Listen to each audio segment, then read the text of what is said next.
Welcome back to another episode of WJAG-TV. This week we'll be visiting Dreamfest, hit the JUULing epidemic, and talk to Broderick Flanagan about the school mural. My name is Josalyn Clark. And my name is Aaliyah Nowell. And this is WJAG-TV with your weekly school news.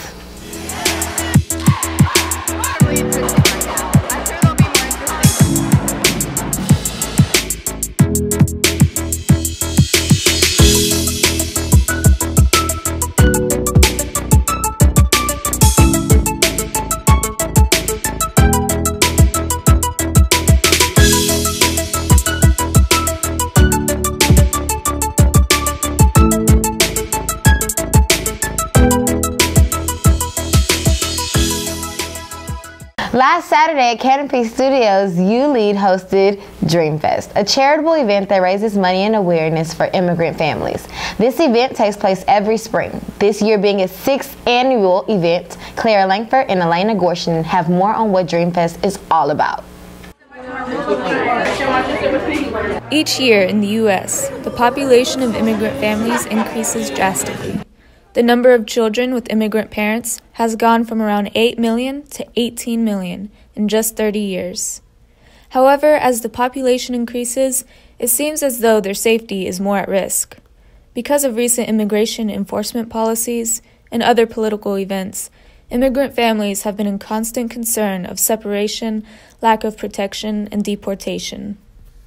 Through all of this turmoil, organizations and events are currently helping to rise up and spread awareness for all immigrant families. Dreamfest is one of these events.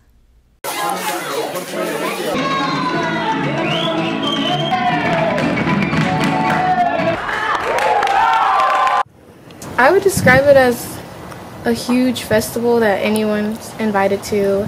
There's performances and there's donations to help undocumented students in need with college money, Dreamfest is one of the main events to actually raise awareness and also get some funds for the scholarships. In Dreamfest, there's a lot of speeches from students that live probably in the Athens community mostly, or other students that come from around. There's also people sometimes that come and speak. The most vital part about Dreamfest, I feel like, is the speakers and their stories, because it's about bringing the community together. Awareness. We're trying to get people to get more involved in helping and get more people to know what actually is immigration and how we can help those people that go through it. JUUL is an organization that helps with Dreamfest, along with countless other services. It's completely student run. It's important for us that they understand how hard it is to get this scholarship money. And that they work for that themselves as well. They get the food donations, they reach out to the bands that perform, to the students that speak that day. They coordinate the activities that we have for the kids, design the t-shirt, design the flyer, get the word out to the community, advertise. I was supposed to be going to my junior prom, and I realized that Dreamfest was happening at the same day. And I was like, sorry, dude. It was amazing. I was like, I'm going to plan the rest of these until I die. And that was 3 years ago. And so far I'm holding up to that because I have neither died nor not planned a Dreamfest. It's been a ride. These past 3 months, it's been Dreamfest every moment of the day, but it's been amazing. Of course, it's all worth it. I was actually just saying that. I was like, it's all worth it though. It's a great eye-opener for many students that are not really exposed to a lot of things that go on in their community. It kind of opens your eyes to seeing that there's more in Athens than you think. It's not just UGA and downtown. There's also other amazing events that go on around Dreamfest of people that live here. The important part of Dreamfest is not just that we're there to raise money, it's that the students get to give their testimonials, their lived experiences. They share that with the community, but we try to get the larger community involved because part of it is to create an awareness. It is so important for Athens to have a Dreamfest because so many people don't know anything about the issues that undocumented, underdocumented, even if you're a resident, like, it's so hard. People don't realize about the higher tuition rates or the colleges that you can't apply to at all. And that's just education. Like, there are so many more parts of life that I wish that Dreamfest could get into for helping, but we're focused on education because that is the #1 way to get ahead. That's the way to reach equality. JUUL is the sponsor of it, and JUUL is a nonprofit organization that supports students. It also provides tutoring, SAT preparations, resume preparations, any kind of help that you probably need. A lot of the students that I was working with, we had noticed that they were concerned about their ability to continue their education. Everybody has something that they can offer because it is a collective effort and there's a lot that goes into helping each student through the whole process. I've made a lot of friends, I've made a lot of connections that are going to help me now. There's a lot of people helping me try to get to college, and they help me whenever. Any student, first generation or immigrant student that wants to go to college, we will find the way to make that happen. And I think it's important for our students to feel that, especially when there's so much negativity. In the eyes of the community, Dreamfest is more than a festival. It is a gathering of diversity, impacting lives of kids and families, and aiming to open minds. I can't imagine anybody who's involved in education, who has a child that's gone to college, who themselves has benefited from education, willingly denying that opportunity to anyone else. So to me, the more people that know, the more people that hear these stories, hopefully the closer we are to reversing these policies. This has been Elena Gorshinin and Claire Langford for WJAG-TV, signing off. And that's not the end of this festival. Again, it happens every year. So be sure to check it out next spring and be part of the movement. Recently, a growing trend has appeared among high school students known as JUULing. JUULs contain a harmful and addictive chemical called nicotine. Dominic Bielli took a deeper look at the JUULing trend and the addictive symptoms that come along with it. Since JUUL was released in 2017, the small USB-shaped device has become what people call a healthier alternative to smoking real tobacco and has helped many adults quit. But JUUL has also attracted a younger audience. Numbers in the usage of JUUL among high school students has risen in the past years and has become a nationwide epidemic that is leaving students hooked on nicotine. I would consider myself hooked on JUUL because I spend a good bit of money every week and I go through pods pretty consistently. I probably use my JUUL device every day. Kind of depends on the day. Sometimes I don't use it every day. Just matters what's going on. One JUUL can be comparable, have the amount of nicotine comparable to 20 cigarettes. It has the nicotine, which is the addictive component of cigarettes, so it's become addicted to the JUUL. Some teenagers can revert to vape after trying cigarettes, but others may try a vaping device from a friend and become hooked on nicotine, which can eventually affect your health. All of my friends smoke cigarettes, and we used to have like the little e-cigs, the blues, that were really cheap and tasted awful. So we just ended up getting a JUUL when they came out. Some of my friends have been vaping before, and I tried it, and so yeah, I got one. It has an adverse effect to your body. Oral cancers have been associated with use of nicotine products, lung respiratory problems with the use of nicotine products. Putting anything other than oxygen in your body obviously isn't healthy. So yeah, there's definitely side effects. I don't know, there's not a lot of studies on it, so I guess we will know when we know. But yeah, definitely I think there's effects on your body. I think that, I'm sure JUULing does affect your health, but I don't think it's nearly as bad for you as other people are making out to be. And it's not as bad as cigarettes are. Along with this student, many others believe that inhaling vapor is safer and less harmful than smoking actual cigarettes. But according to Nurse Eve and the rest of the medical world, there are many more chemicals involved in JUULing than you think. It contains similar carcinogens that are in cigarettes. We have formaldehyde that we use to embalm bodies, lead, which is used in car batteries, and we also have acetone, which you find in fingernail polish remover. With massive amounts of minors using these devices, JUUL has been investigated for its early ad campaigns, which glorified the use of JUUL by hiring young influencers and showing off fruit-flavored JUUL pods.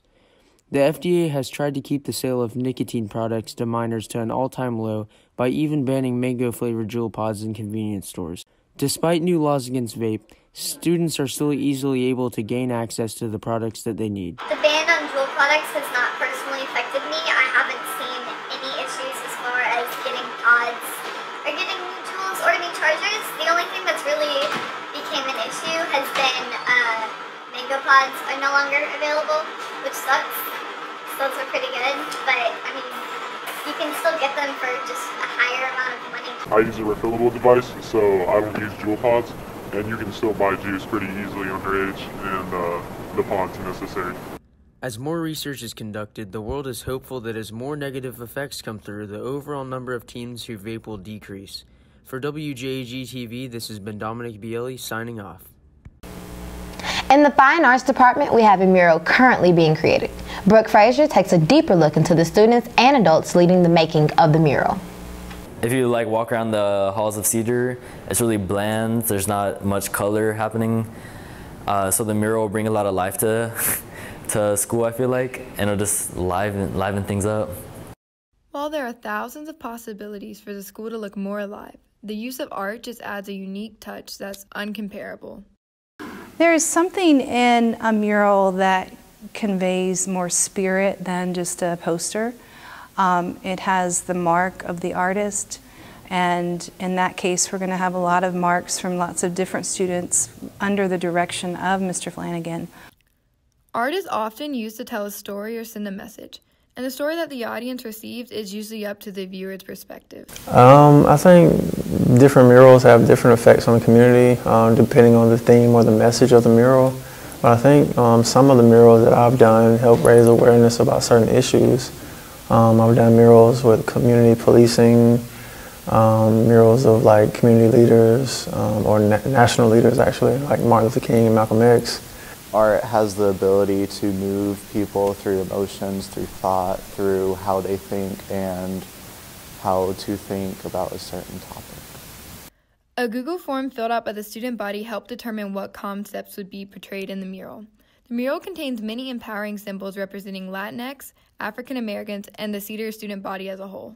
I think the mural will have a lasting effect on the students of Cedar because it's just something to remind them of the roots of where Cedar came from, because it has a lot of meaning about the history of Athens and Cedar, and it'll just give them something to remind them. Project Flanagan has worked on roughly 15 murals all around Athens. Many of these murals are located in Clark County schools. Well, I started a mural arts program for middle and high school students here in Athens, Clark County, and I've been wanting to do murals, more murals actually around the community. And I think it was Mr. Evans and Miss Laura Lee Johnson, one of the art teachers, who actually reached out to me and said that they were going to try to get a mural okayed with the school. And then they reached out to me once they got the permission, and then they brought me in to kind of help facilitate the process. Once the final sketch is completed, work on the mural began immediately. Many students have already helped. Kind of by just giving them a little bit of guidance and direction, and giving them specific directions on where to paint, what to paint. Some students I feel like are intimidated by the process a little bit, and then I have to kind of do a little bit of coaxing to get them comfortable with the process. But I think once they get started, they're okay. We all did our sketch ideas, and we kind of mixed the sketch ideas to make the final idea for the mural. And then so far now with our finalized products, I've just worked on some of the background for the mural and just getting it started with project. Not only is the goal of the mural to unite the student body for years to come, but it allows current students to leave behind a statement they helped create. A lot of times it seems like some of the work that I do or try to do is not really having a big impact. And then when I get to do projects like this at the school, and then I hear students saying they are, happy and lucky to get to work with me on the mural and paint, so they can, come back years later and see the mural and still remember that, hey, I helped paint that. I think it's really cool to see an artist that has a career in art and how he gives back to his community. I think it's better to use like student-made and locally made art to decorate the school than just generic posters, because it adds a lot of sense of community and bringing together I guess like a whole village working on a project rather than just like printing off something and posting it up on the walls. The current seniors and other students who have been working on the mural hope that the true meaning and message behind the mural will reach the Cedar student body for many years to come. It's really cool just to be a part of it and leave kind of a mark on the school. I have siblings that that will be coming in to see this mural that I have participated in, and that it will help them be more socially aware of what is happening in America. Even if you don't get a chance to help out with the Cedar mural, project often leads many other community projects throughout Athens, and all high schools and middle school students are welcome to join. So I oftentimes have other programs going on in my art studio located in 585 Vine Street, Suite 4. That's in the Triangle Plaza Shopping Center over near the East Athens Community Center and Nellie B. I've been in that space for about 5 years, and you know, started different community projects like a community garden. We have community garden work days and things like that. So if you ever want to get involved in the community in the area, please reach out to me, and I can find ways to either get you volunteer hours, or just if you want to give back to the community, we can find ways that you can accomplish that. So yeah, definitely reach out to me. My email, you can get my email through Miss Johnson, the art teacher. For WJAG-TV, this has been Brooke Frazier. Any student is able to participate in the making of the mural. Just grab a form from Mrs. Johnson in the Fine Arts or Miss Kitchens and get your teacher's permission, and you can help out. Now let's move over to sports.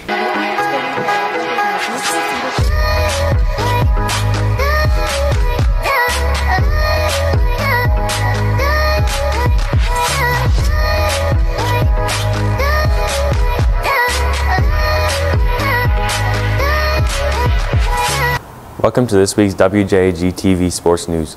The tennis team has had a rough season, not being able to win overall against any team. Though the season hasn't gone the way the players want it to, they have remained loyal to one another and the team. The team's next match is tomorrow at Athens Christian.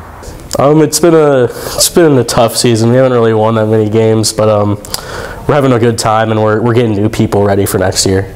So far, I've won a lot of matches with my partner, and we've had a really good time playing. Our tennis season's been really fun. Last year was my first year coaching, so it was my first year getting to know all the players. So this year was really fun because I feel like, you know, we're kind of a crew now. I play doubles. My partner and I, Aaliyah, we have a class together, which is peer leadership, so we get to talk a lot. We hang out at tennis practice. I play singles 3, and I get ready for that by playing with all the other singles players. We try to not play in like the doubles lines with other people. I work on serves more now that I'm playing singles, since I have to serve double the amount I used to. A lot of people have improved substantially over the course of the year. Well, I would say that this year, last year, there were a lot of beginners, especially on the girls team, and so we were just getting the basics down. So I feel like this year's gone really well because the players have been able to use the new skills that they've gained, and actually use them in matches. I've been playing tennis for 2 years now. This is my second year playing. For this season, I started earlier practicing, and I practiced over the summer. Yeah, I usually do private lessons during the off season to get ready. I usually will go out a couple times with my family to play during the summer, stuff like that. Practice serves over the summer a good bit. This year we're going to lose a lot of our seniors, so we're going to lose our whole varsity singles line, and so a lot of the players this year that have been playing doubles will have to move into those positions. So a lot of conditioning and a lot of just getting the basics down and practicing the basics over and over.